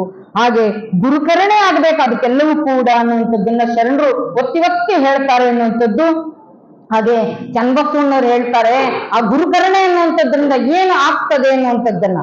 ಗುರು ಕರುಣಿಸೆ ಬಿಟ್ಟಿತ್ತು ಮಾಯೆ, ಗುರು ಕರುಣಿಸೆ ಬಿಟ್ಟಿತ್ತು ಮರೆವು, ಗುರು ಕರುಣಿಸೆ ಬಿಟ್ಟಿತ್ತು ಪ್ರಪಂಚ ಕೂಡಲ ಚೆನ್ನ ಸಂಗಮದೇವ, ಗುರು ಕರುಣಿಸೆ ಬಿಟ್ಟಿತ್ತು ಈ ಎನ್ನ ಮಾಯಾ ಕರ್ಮದ ಪ್ರಪಂಚ ಅನ್ನುವಂಥದ್ದು, ಕರ್ಮದ ಪಾಶ ಅನ್ನುವಂಥದ್ದನ್ನು ಹೇಳ್ತಾರೆ ಅನ್ನುವಂಥದ್ದು. ಗುರು ಕರುಣೆ ಆದ್ರೆ ನನ್ನಲ್ಲಿರ್ತಕ್ಕಂಥ ಅಜ್ಞಾನ, ಅಂಧಶ್ರದ್ಧೆ, ಮರೆವು ಅನ್ನುವಂಥದ್ದು ಎಲ್ಲವನ್ನು ತೆಗೆದು ಅಲ್ಲಿ ಸುಜ್ಞಾನದ ಅಮೃತವನ್ನ ನೀಡ್ತಾರೆ ಅನ್ನುವಂಥದ್ದು. ಹಾಗೆ ನಮ್ಮ ಬದುಕಿನಲ್ಲಿ ಜೀವನದಲ್ಲಿ ಮರೆವು ಅರಿವು ಎರಡು ಇದೆ. ಆ ಮರೆವನ್ನ ಜಾಗೃತಗೊಳಿಸಿ ಸದಾ ಎಚ್ಚರಿಕೆಯಿಂದ ಇರುವ ಹಾಗೆ ಪ್ರಜ್ಞೆಯಿಂದ ಪ್ರಜ್ಞಾವಂತ ಸಮಾಜವನ್ನ ನಿರ್ಮಾಣ ಮಾಡಬೇಕು. ಪ್ರಜ್ಞಾವಂತಿಕೆಯಿಂದ ವರ್ತನೆ ಮಾಡಬೇಕು. ಪ್ರಜ್ಞಾವಂತಿಕೆಯಿಂದ ನೀನು ಕಾಯಕವನ್ನ ಪೂಜೆ ಅಂತೇಳಿ ಭಾವಿಸಿ ನೀನು ಮಾಡಬೇಕು ಅನ್ನುವಂತ ಸದಾ ಎಚ್ಚರಿಕೆಯ ಬದುಕನ್ನ ಶರಣರು ತಿಳಿಸ್ಕೊಡ್ತಾರೆ. ಹಾಗೆ ನನಗೆ ತಿಳಿಲಾರದೆ ನನ್ನ ಬದುಕಿನ ಸುತ್ತಲೂ ಕೂಡ ಮಾಯಾ ಪ್ರಪಂಚ ಆವರಿಸಿದೆ. ಆ ಮಾಯಾ ಪರದಿಯನ್ನ ತರಿಸಿ ಆ ಶರಣ ಪಥದಲ್ಲಿ ಸಾಗುವಂತ ಸನ್ಮಾರ್ಗವನ್ನ ತಿಳಿಸಿಕೊಡುವಂತವ್ರು ಗುರು ಅನ್ನುವಂಥದ್ದು. ಅಂತ ಗುರು, ನಾನು ಹಿಂದೇನೇನೋ ನನ್ನ ಬದುಕಿನಲ್ಲಿ ಘಟನೆಗಳು ಸಂಭವಿಸಿದೆ, ಅದೆಲ್ಲವನ್ನು ಕೂಡ ಯಾವಾಗ ಕಳೀತಾರೆ ಗುರು ಅಂದ್ರೆ ನನಗೆ ದೀಕ್ಷೆಯನ್ನು ಕೊಡುವಂತ ಸಂದರ್ಭದಲ್ಲಿ ಇಂದಿನ ಎಲ್ಲ ಪೂರ್ವಾಶ್ರಯಗಳನ್ನ ಕಳೆದು ಗುರು ನಾನು ಯಾವತ್ತು ದೀಕ್ಷೆಯನ್ನ ಪಡ್ಕೊಳ್ತೀನೋ ಅವತ್ತಿನಿಂದನೇ ನನ್ನ ಹುಟ್ಟು, ಅವತ್ತಿನಿಂದನೇ ನನ್ನ ಸತ್ಪಥ ಅಂತ ಸನ್ಮಾರ್ಗ ಅನ್ನುವಂಥದ್ದನ್ನ ಶರಣರು ಹೊಸ ಬದುಕು ಹೊಸ ಬದಲಾವಣೆಗಳ ಆ ರೀತಿಯಾಗಿ ತಂದ್ಕೋಬೇಕು ಅನ್ನುವಂತ ವಿಚಾರ ಚಿಂತನೆಗಳನ್ನ ಹೇಳ್ತಾರೆ ಅನ್ನುವಂಥದ್ದು. ಹಾಗೆ ಗುರು ಒಂದು ರೀತಿಯಾಗಿ ನಮ್ಮನ್ನ ಪರಿಶೋಧನೆಯನ್ನ ಮಾಡೋದಿಲ್ಲ ಅನ್ನುವಂಥದ್ದು. ಹಾಗೆ ಗುರು ನಮಗೆ ವೈದ್ಯನಾಗಿ ಹಲವಾರು ರೀತಿಯಾಗಿರ್ತಕ್ಕಂಥ ವ್ಯಾಧಿಗಳಿಗೆ ಮದ್ದನ್ನು ಕೊಡುವಂತ ಗುರು ನಮಗೆ ಆಧ್ಯಾತ್ಮಿಕತೆಯ ಮುಖಾಂತರವಾಗಿ ನಮಗೆ ಆ ಸನ್ಮಾರ್ಗವನ್ನ ತೋರಿಸ್ತಕ್ಕಂಥದ್ದನ್ನ ನಾವು ಕಾಣ್ತೇವೆ ಅನ್ನುವಂಥದ್ದು. ಹಾಗೆ ಬಸವಣ್ಣವರು ಒಂದು ವಚನ, ಗುರು ಉಪದೇಶ ಮಂತ್ರ ವೈದ್ಯ, ಜಂಗಮೋಪದೇಶ ಶಸ್ತ್ರವೈದ್ಯ ನೋಡ, ಭವರೋಗ ಕಳೆವ ಪರಿವ ನೋಡ, ಕೂಡಲ ಸಂಗನ ಶರಣರ ಅನುಭಾವ ಮಡಿವಾಳನ ಕಾಯಕದಂತೆ. ಎಷ್ಟು ಚೆನ್ನಾಗಿ ಬಸವಣ್ಣರು ಹೇಳಿದ್ದಾರೆ. ಭೌತಿಕವಾಗಿರ್ತಕ್ಕಂಥ ಮಡಿ ಮಾಡೋದು ನಮಗೆ ಗೊತ್ತು. ಮಡಿವಾಳ ಆ ಬಟ್ಟೆಯನ್ನ ಒಗೆಯುವಂತ ಸಂದರ್ಭದಲ್ಲಿ ನಾವು ಆತನನ್ನು ನೋಡಿದ್ರೆ ಅನ್ಕೊಂತೀವಿ, ಏನ್ ಈ ಶಕ್ತಿಲಿ ಬಟ್ಟೆ ತೊಳಿತಾ ಇದ್ದಾನಲ್ಲ, ಇಂಥ ಕೋಪದಲ್ಲಿ ಬಟ್ಟೆ ತೊಳಿತಾ ಇದ್ದಾನ, ನೀನ್ ಯಾರ ಹತ್ರನೂ ಮಾತಾಡ್ತಾ ಇಲ್ವಲ್ಲ, ಹಂಗೆ ಆತ ಬಟ್ಟೆ ತೊಳಿತಾ ಇದ್ದಾನಲ್ಲ ಅಂತ ನಾವು ನೋಡಿದವರು ಅಂತೀವಿ ಆತನ ಮುಖಭಾವವನ್ನ ನೋಡಿ. ಆದ್ರೆ ಆತನಿಗೆ ಉದ್ದೇಶ ಏನಿತ್ತಪ್ಪ ಅಂದ್ರೆ ಬಟ್ಟೆ ಮೇಲೆ ಕೋಪ ಇಲ್ಲ, ಬಟ್ಟೆ ಒಳಗ ಕೊಳೆ ಇದೆಯಲ್ಲ ಅದ್ರ ಮೇಲೆ ಕೋಪ, ಅದು ಹೋಗಿಸ್ಬೇಕು ಅಂತೇಳಿ ಆತ ಹೇಗೆ ತೊಳಿತಾನೋ ಹಾಗೆ ಗುರು ಕಾಯದ ಮೇಲೆ, ತನು ಮೇಲೆ, ವ್ಯಕ್ತಿ ಮೇಲೆ ಕೋಪ ಇಲ್ಲ, ಆತನಲ್ಲಿರ್ತಕ್ಕಂಥ ದುರ್ಗುಣ ದುರ್ಬುದ್ಧಿ ದುರಾಲೋಚನೆಯನ್ನ ಕಳಿಬೇಕು ಅನ್ನುವಂತ ಉದ್ದೇಶದಿಂದ ಗುರು ನಮಗೆ ಮಂತ್ರೋಚ್ಚಾರಣೆಯನ್ನ ಮಾಡಿ ಉಪದೇಶವನ್ನ ಮುಖಾಂತರವಾಗಿ ನಮ್ಮ ಭಾವಬಂಧನವನ್ನ ಕಳೆದು ನಮಗೆ ಬದುಕಿಗೆ ಮದ್ದನ್ನ ಕೊಡ್ತಾರೆ ಅನ್ನುವಂಥದ್ದು. ನಾವು ಹಲವಾರು ರೀತಿಯಾಗಿರ್ತಕ್ಕಂಥ ಮದ್ದನ್ನ ಔಷಧಿಗಳನ್ನ ಸ್ವೀಕಾರ ಮಾಡ್ತೀವಿ. ಇವತ್ತೇನಾಗಿದೆ ಅಂದ್ರೆ ಮನುಷ್ಯನ ಕಾಯ ಈ ತನು ರೋಗಾದಿಗಳ ಗೂಡಾಗಿದೆ ಅನ್ನುವಂಥದ್ದು. ಅಂತ ಪ್ರಸಾದ ಕಾಯವನ್ನ ನಾವು ಬಹಳ ಚೆನ್ನಾಗಿ ಇಟ್ಕೋಬೇಕು ಅನ್ನುವಂಥದ್ದು. ಈಗ ನೋಡಿ, ಹಿಂದೆಲ್ಲ ಕ್ಯಾನ್ಸರ್ ಅಥವಾ ಪ್ಲೇಗ್ ಅಂದ್ರೆ ಸಾಕು ಹಿಂದಿನವರು ಭಯ ಪಡ್ತಾ ಇದ್ರು. ಈಗೇನಿಲ್ಲ, BP ಶುಗರ್ ಅಂತ ಹಿಂದಿನವ್ರಿಗೆ ಏನಾದ್ರು ಇದೆ ಅಂದ್ರೆ ಸಾಕು ಅದನ್ನೇ ಮನಸ್ಸಲ್ಲಿ ಇಟ್ಕೊಂಡು ಕೊರಗಿ ಕೊರಗಿ ಕೊರಗಿ ಅವರು ಕಾಯವನ್ನ ಕ್ಷೀಣಿಸ್ಕೊಳ್ತಾರೆ ಅನ್ನುವಂಥದ್ದು. ಆದ್ರೆ ಶರಣರು ಹೇಳ್ತಾರೆ, ವ್ಯಾಧಿ ಬರೋಕ್ಕಿಂತ ಮೊದಲೇ ನೀನು ಮದ್ದನ್ನು ಕುಡಿಬೇಕು, ಹಾಗಾದ್ರೆ ಮಾತ್ರ ನೀನು ಕಾಯ, ಈ ತನು, ಈ ಶರೀರ ಸದೃಢವಾಗಿರ್ತದೆ ಎನ್ನುವಂತ ವಿಚಾರವನ್ನ ಹೇಳ್ತಾರೆ. ಅದಕ್ಕೋಸ್ಕರವಾಗಿ ನಾವೆಲ್ಲರೂ ಕೂಡ ಈ ಕಾಯವನ್ನ ಪ್ರಸಾದ ಕಾಯವನ್ನಾಗಿ ಮಾಡ್ಕೋಬೇಕು ಅನ್ನುವಂಥದ್ದು. ಈ ತನುವನ್ನ, ಈ ಶರೀರವನ್ನ ಜಂಗಮನ ಶರೀರವನ್ನಾಗಿ ಮಾಡ್ಕೋಬೇಕು ಅನ್ನುವಂಥದ್ದು. ಹಾಗೆ ಜಂಗಮೋಪದೇಶ ಶಸ್ತ್ರವೈದ್ಯ ನೋಡ, ಈಗಿನ ವೈಜ್ಞಾನಿಕ ಯುಗದ ಹಾಗೆ ಹಿಂದೆ ಡಾಕ್ಟ್ರು ಕೊಯ್ದು ಆಪರೇಷನ್ ಮಾಡುವಂತ ವ್ಯವಸ್ಥೆ ಇರಲಿಲ್ಲ. ಶರಣರು ವ್ಯಕ್ತಿಯ ನಡೆ ನುಡಿ, ಆತನ ವಿಚಾರ ಆಲೋಚನೆ ಚಿಂತನೆಗಳನ್ನ ನೋಡಿ ಆತನ ಮನಸ್ಸಲ್ಲಿ ಆತನ ದೇಹದಲ್ಲಿ ಆಗುವಂತ ಪ್ರತಿಯೊಂದು ಪ್ರಕ್ರಿಯೆಗಳನ್ನು ಕೂಡ ಹೇಳ್ತಾ ಇದ್ರು ಅನ್ನುವಂಥದ್ದು. ಅದು ಹೇಗೆ ಸಾಧ್ಯ ಅನ್ನುವಂಥದ್ದನ್ನ ನಾವು ಅವಲೋಕನ ಮಾಡಿದ್ರೆ ಅದೆಲ್ಲವೂ ಕೂಡ ಆಧ್ಯಾತ್ಮಿಕತೆಯಿಂದ ಆ ಸತ್ಪಥದಿಂದ ಸಾಧ್ಯ ಅನ್ನುವಂಥದ್ದನ್ನ ಅವ್ರಿಗೆ ಹೇಳ್ತಾ ಹೋಗ್ಲಿಲ್ಲ ಯಾರೂ ಶರಣರು. ಅವರು ಬೇರೆಯವ್ರಿಗೆ ನೀನ್ ಹಿಂಗಿರು ಹಿಂಗ್ ಮಾಡು ಅಂತ ಒಬ್ರಿಗೂ ಹೇಳಿಲ್ಲ. ಅವರ ಬದುಕಿನ ಬದಲಾವಣೆಗಳನ್ನ ಪರಿವರ್ತನೆಗಳನ್ನ ನೋಡಿ ಪ್ರತಿಯೊಬ್ಬರೂ ಕೂಡ ಬದಲಾಗಿರ್ತಕ್ಕಂಥದ್ದನ್ನ ನಾವು ನೋಡ್ತೇವೆ ಅನ್ನುವಂಥದ್ದು. ಇಷ್ಟೊಂದು ಬದಲಾವಣೆಯನ್ನ ನಾವು ಕೇಳ್ತೇವೆ, ನೋಡ್ತೇವೆ. ಆದ್ರೆ ಆ ಬದಲಾವಣೆಗೆ, ಆ ಪ್ರಕ್ರಿಯೆಗೆ ನಾವೆಲ್ಲರೂ ಕೂಡ ಒಳಗಾಗಬೇಕು ಅನ್ನುವಂಥದ್ದು. ಅಂತ ನೆಮ್ಮದಿಯ ಬದುಕನ್ನ ಬದುಕೋಬೇಕು ಅನ್ನುವಂಥದ್ದು. ಹಲವಾರು ರೀತಿಯಾಗಿರ್ತಕ್ಕಂಥ ರೋಗಗಳಿಗೆ ಇವತ್ತು ಮದ್ದನ್ನ ಕಂಡುಹಿಡಿದಿದ್ದಾರೆ. ಆದ್ರೆ ಜನ ಇವತ್ತು ಏನಾಗಿದೆ ಅಂದ್ರೆ ಪ್ರಸಾದವನ್ನ ಎಷ್ಟು ಮಾಡ್ತಾರೋ ಅಷ್ಟೇ ಔಷಧಿಯನ್ನ ಮಾತ್ರೆಯನ್ನ ಸ್ವೀಕಾರ ಮಾಡ್ತಕ್ಕಂಥದ್ದನ್ನ ನಾವು ನೋಡ್ತೇವೆ ಅನ್ನುವಂಥದ್ದು. ಅದಕ್ಕೋಸ್ಕರವಾಗಿ ನೀವು ಆಹಾರದಲ್ಲೇ ನೀವು ಆರೋಗ್ಯವನ್ನ ಚೆನ್ನಾಗಿಟ್ಕೋಬೇಕು ಅನ್ನುವಂಥದ್ದು, ಆಹಾರವನ್ನ ಔಷಧಿ ರೂಪದಲ್ಲಿ ಸ್ವೀಕಾರ ಮಾಡಬೇಕು ಅಂತೇಳಿ ಶರಣರು ಹೇಳ್ತಾರೆ ಅನ್ನುವಂಥದ್ದು. ಅದಕ್ಕೋಸ್ಕರವಾಗಿ ಅಂತ ಆಹಾರವನ್ನ ನೀವು ಸ್ವೀಕಾರ ಮಾಡಬೇಕು ಅನ್ನೋದು. ಹಿಂದೆ 12ನೇ ಶತಮಾನದಲ್ಲಿ ಬಸವಣ್ಣನವರು ಒಂದ್ಸಲ ಅರಳಯ್ಯನ ಮನೆಗೆ, ಆ ಚೆನ್ನಯ್ಯನ ಮನೆಗೆ ಹೋಗ್ಬೇಕು ಅಂತೇಳಿ ಅವರ ಆಹ್ವಾನವನ್ನ ಇಡ್ತಾರೆ. ನಮ್ಮ ಮನೆಗೆ ಪೂಜೆ ಪ್ರಸಾದಕ್ಕೆ ಬರಬೇಕು ಅಂತೇಳಿ ಕರೆದಾಗ ಅವರಿಗೆ ಕಾರ್ಯಬಾವಳಿ ಒತ್ತಡದಿಂದಲೋ ಅಥವಾ ಕಾಯಕದ ಒಂದು ಕೆಲಸದ ಒತ್ತಡದಿಂದಲೋ ಅವರು ಹೋಗೋದಕ್ಕಾಗಿರೋದಿಲ್ಲ. ಅವರು ಗುರುವಿನ ಆ ಶರಣನ ಆ ಶಿವಯೋಗಿಯ ಬರುವಿಕೆಗಾಗಿ 12 ವರ್ಷಗಳ ಕಾಲ ಕಾಯ್ತಾರೆ. ಗುರುವಿನ ಬರುವಿಕೆಗಾಗಿ 12 ವರ್ಷಗಳ ಕಾದು ಎಂತ ಪ್ರಸಾದವನ್ನ ಮಾಡಿದ್ರು ಅಂದ್ರೆ ಆ ಪ್ರಸಾದ ಭವರೋಗವನ್ನ ಕಳೆಯುವಂತ ಪ್ರಸಾದವನ್ನ ಮಾಡಿದ್ರು ಆ ಚೆನ್ನಯ್ಯನ ಮನೆಗೆ. ಬಸವಣ್ಣವ್ರು ಹೇಳ್ತಾರೆ, ನುಡಿ ಚೆನ್ನ ನುಡಿ ಚೆನ್ನ ಸವಿ ನೋಡಿ ಆ ಅಂಬಲಿಯ ಅಂತ ಹೇಳ್ತಾರೆ. ಸವಿತು ನೋಡ್ಬೇಕು ಹೆಂಗಿರ್ತದೆ.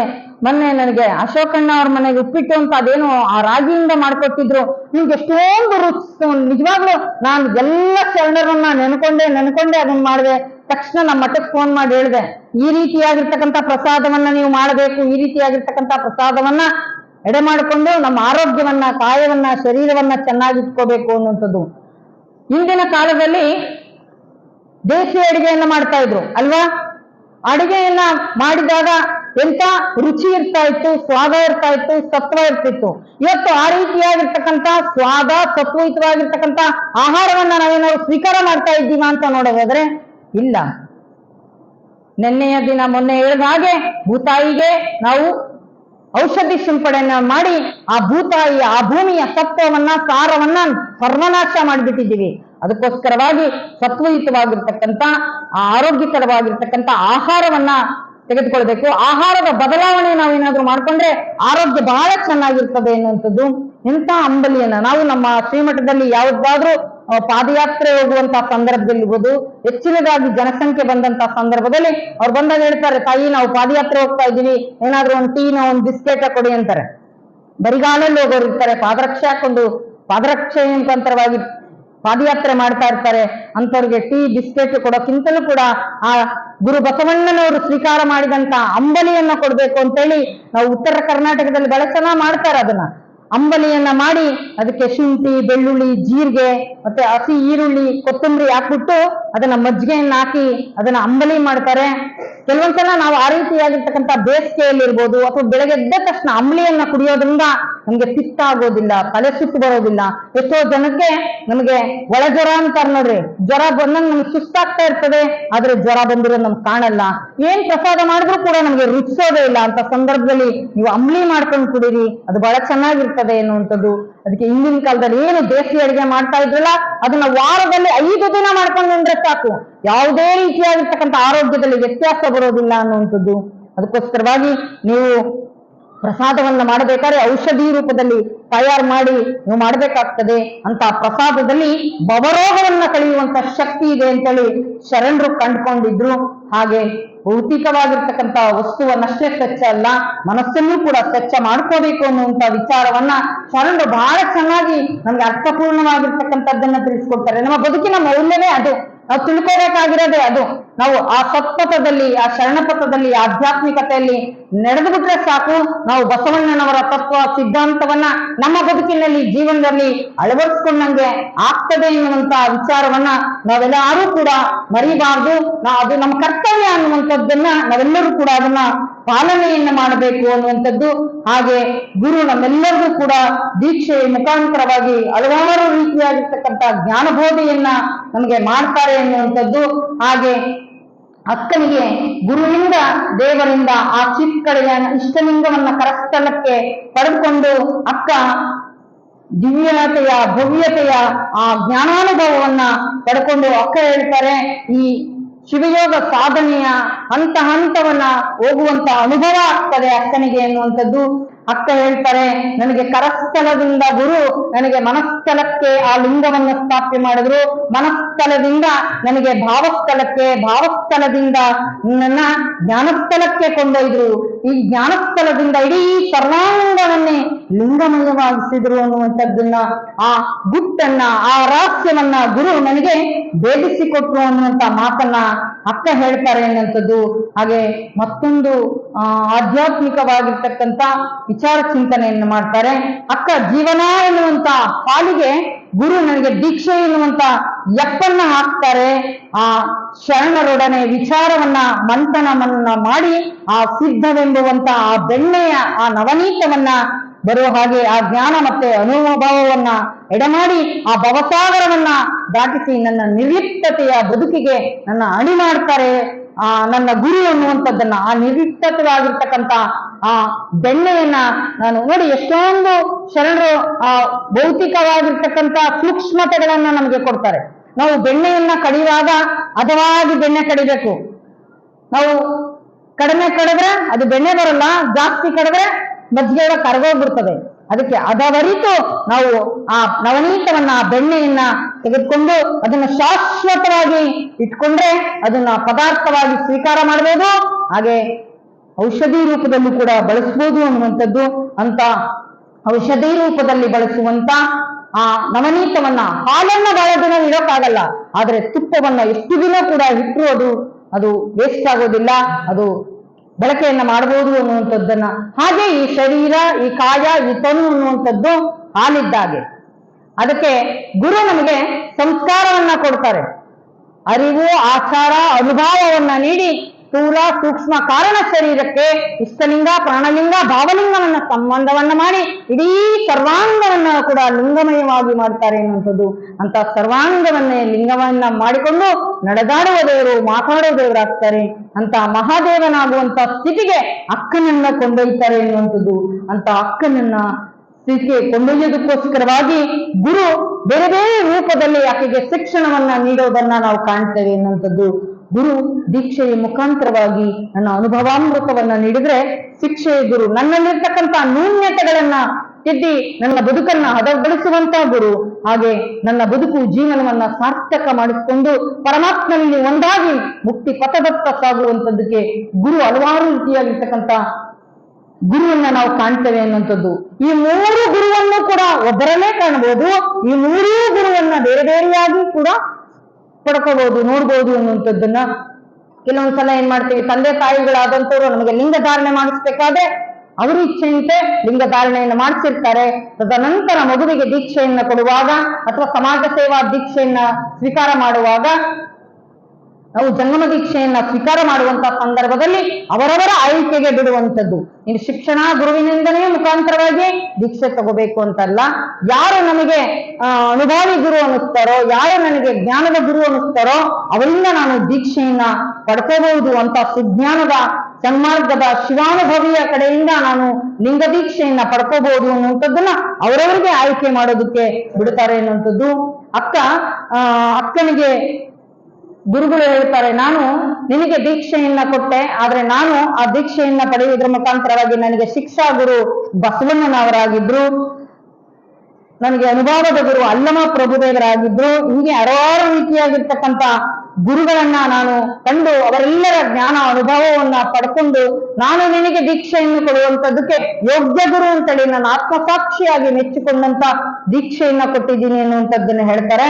ಹಾಗೆ ನಿಜಗುಣ ಶಿವಯೋಗಿಗಳು ಕೂಡ ಎಂತೆಂಥ ಗುರು ಅನ್ನುವಂಥದ್ದನ್ನ ಹಲವಾರು ರೀತಿಯಾಗಿರ್ತಕ್ಕಂಥ ಗುರುವಿನ ವಿವರಣೆಯನ್ನ, ಗುರುವಿನ ಹಂತವನ್ನ ಕೂಡ ಪರಿಚಯ ಮಾಡ್ಕೊಡ್ತಾರೆ. ನಿಷಿದ್ಧ ಗುರು, ಕಾಮ್ಯ ಗುರು, ಬೋಧಕ ಗುರು, ವೇದಕ ಗುರು, ಸೂಚಕ ಗುರು, ಹಾಗೆ ವಾಚಕ ಗುರು, ಕಾರಣ ಗುರು, ವಿಹಿತ ಗುರು ಎನ್ನುವುದಾಗಿ 8 ರೀತಿಯಾಗಿರ್ತಕ್ಕಂಥ ಗುರುವಿನ ವಿವರಣೆಯನ್ನ ಕೊಡ್ತಾ ಹೋಗ್ತಾರೆ ಎನ್ನುವಂಥದ್ದು. ಇದೆಲ್ಲ ಏನೇ ಆಗಲಿ ನಮಗೆ ಆಧ್ಯಾತ್ಮಿಕತೆಯ ಸಾರ ಸತ್ವವನ್ನ ಜ್ಞಾನಿಯಾಗಿ, ಅನುಭವಿಯಾಗಿ ನಮ್ಮನ್ನ ಆ ಶಿವಾನುಭವದ ಮುಖಾಂತರವಾಗಿ ಸತ್ಪಥಕ್ಕೆ, ಆ ಶರಣಪಥಕ್ಕೆ ಕೊಂಡೊಯ್ಯುವಂತ ಕಾರ್ಯವನ್ನ ಶರಣರು ಮಾಡ್ತಾರೆ. ಅಂತ ಸತ್ಪಥದಲ್ಲಿ, ಶರಣಪಥದಲ್ಲಿ ನಾವು ನೀವೆಲ್ಲರೂ ಕೂಡ ಸಾಗಬೇಕಾದ್ರೆ ನಮ್ಮ ಮನಸ್ಸನ್ನ, ಬುದ್ಧಿಯನ್ನ ವಿಕಾಸ ಮಾಡ್ಕೋಬೇಕು ಅನ್ನುವಂಥದ್ದು. ಅಂತ ವಿಕಾಸವಾಗೋದಕ್ಕೋಸ್ಕರವಾಗಿ ನಾವೆಲ್ಲರೂ ಕೂಡ ಅಣಿಯಾಗಬೇಕು ಅನ್ನುವಂಥದ್ದು. ಪ್ರಕೃತಿಯ ವಿಕಾಸವನ್ನ, ಪ್ರಕೃತಿಯ ಬದಲಾವಣೆ ಎಲ್ಲವನ್ನ ನೋಡ್ತೀವಿ, ಆನಂದ ಪಡ್ತೀವಿ ಅನ್ನುವಂಥದ್ದು. ಪ್ರತಿ ವರ್ಷವೂ ಕೂಡ ನಮಗೆ ವಸಂತ ಬಂದಾಗ ಬಹಳ ಆನಂದ ಆಗ್ತದೆ. ಆ ಚಿಗುರು ಎಲ್ಲವನ್ನು ನೋಡಿ ಹಲವಾರು ಜನ ಆ ಪ್ರಕೃತಿ ಮಧ್ಯದಲ್ಲಿ ಕುತ್ಕೊಂಡು ತಮಗೆ ಆಗಿರುವಂತ ಲೌಕಿಕವಾಗಿ, ಭೌತಿಕವಾಗಿ, ಸಾಮಾಜಿಕವಾಗಿ, ಆಧ್ಯಾತ್ಮಿಕವಾಗಿರ್ತಕ್ಕಂಥ ಅನುಭವವನ್ನ ಹಲವಾರು ರೀತಿಯಾಗಿರ್ತಕ್ಕಂಥ ಚುಟುಕು ಸಾಹಿತ್ಯದ ಮುಖಾಂತರ ಇರ್ಬೋದು, ಹನಿಗಮನದ ಮುಖಾಂತರ ಇರ್ಬೋದು, ವಚನಗಳ ಮುಖಾಂತರವಾಗಿ ಅವರವರ ಭಾವಕ್ಕೆ, ಅವರವರ ವಿಚಾರ ಚಿಂತನೆಗೆ, ವಿಚಾರದ ಆಲೋಚನೆಯ ಮಟ್ಟಕ್ಕೆ ಅವರು ಸಾಹಿತ್ಯವನ್ನ ರಚನೆ ಮಾಡ್ತಾರೆ.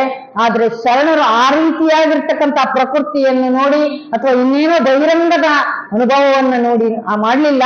ಬದುಕಿನಲ್ಲಿ, ಅವರ ಜೀವನದಲ್ಲಿ ಆಗಿರುವಂತ ಕಂಡುಂಡಂತ ಅನುಭವದ ಸಾರವನ್ನ ಬದುಕನ್ನ ಹಸನಾಗಿಸಿಕೊಳ್ಳುವಂತ ಆಧ್ಯಾತ್ಮಿಕತೆಯ ಪಥವನ್ನ ತೋರಿಸಿದ್ರು ಅನ್ನುವಂಥದ್ದು. ಹಾಗೆ ವರ್ಷಕ್ಕೊಂದೇ ವಸಂತ ಇರಬಹುದು, ಆದ್ರೆ ನಮಗೆ ನಿತ್ಯವೂ ಕೂಡ ಬದುಕಿನಲ್ಲಿ ವಸಂತನಂತ ಬದುಕನ್ನ ಹೇಗೆ ಬದುಕಬೇಕು ಅಂತೇಳಿ ಶರಣರು ತೋರಿಸ್ಕೊಟ್ಟಿದ್ದಾರೆ, ಕಲಿಸಿದ್ದಾರೆ ಎನ್ನುವಂಥದ್ದು. ನಮಗೇನು ಹೊಸದಾಗಿ ನಾವೇನು ಮಾಡಬೇಕಾಗಿಲ್ಲ. ಆ ಶರಣ ಪಥದಲ್ಲಿ, ಆ ಶರಣ ಜೀವನದಲ್ಲಿ ಆಧ್ಯಾತ್ಮಿಕವಾಗಿರ್ತಕ್ಕಂಥ ಪಥವನ್ನ ಹರಿತು ಆ ಪಥದಲ್ಲಿ ಸಾಗಿದರೆ ಸಾಕು, ನಮ್ಮ ಬದುಕು, ಜೀವನ ಅದು ಸಾರ್ಥಕ ಆಗ್ತದೆ. ಅಂತ ಸಾರ್ಥಕತೆಯ ಬದುಕು ನಿಮಗೆಲ್ಲರಿಗೂ ಕೂಡ ಆಗಬೇಕು ಅನ್ನುವಂತ ನಿಟ್ಟಿನಲ್ಲಿ ನಮ್ಮ ಬದುಕು, ಜೀವನವನ್ನ ಹಸನಾಗಿಸ್ಕೋಬೇಕು ಅನ್ನುವಂಥದ್ದು. ಶರಣರು ಏನ್ ಮಾಡಿದ್ರು ಅಂದ್ರೆ ಕಳೆಯೋದು, ಕೂಡೋದು ಮಾಡ್ಬೇಕು ನಮ್ಮ ಜೀವನದಲ್ಲಿ ಅನ್ನುವಂಥದ್ದು. ಅಂತ ಕಳೆಯುವಿಕೆ, ಕೂಡುವಿಕೆಯನ್ನ ನಮ್ಮ ಬದುಕಿನಲ್ಲೂ ಕೂಡ ಜೀವನದಲ್ಲಿ ಅಳವಡಿಸ್ಕೊಳ್ಳುವಂತ ವಿಚಾರವನ್ನ ವ್ಯಕ್ತಪಡಿಸ್ತಾ ನಮ್ಮ ಬದುಕು, ಜೀವನವನ್ನ ಹಸನಾಗಿ ಮಾಡ್ಕೊಳ್ಳೋಣ.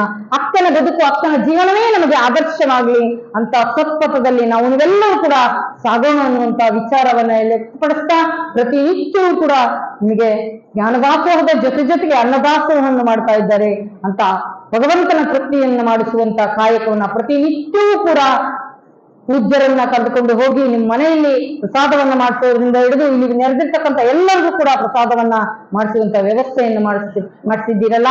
ನಿಮ್ಮೆಲ್ಲರ ಮನೆ ಮತ್ತು ಮನ ಬೆಳಕಾಗ್ಲಿ, ನಿಮ್ಗೆಲ್ಲರಿಗೂ ಕೂಡ ಆಯುಷ್ಯು, ಶ್ರೇಯಸ್ಸು, ಯಶಸ್ಸು ದೊರಕಲಿ ಅಂತೇಳಿ ಶುಭವನ್ನ ಹಾರೈಸಿ ನನ್ನೆರಡು ವಾಕ್ಪುಷ್ಪಗಳನ್ನ ಅಕ್ಕನ ಶ್ರೀಪಾದಕ್ಕೆ ಸಲ್ಲಿಸ್ತೇನೆ. ತಮ್ಮೆಲ್ಲರಿಗೂ ಭಕ್ತಿಯ ಶರಣೋ ಶರಣ.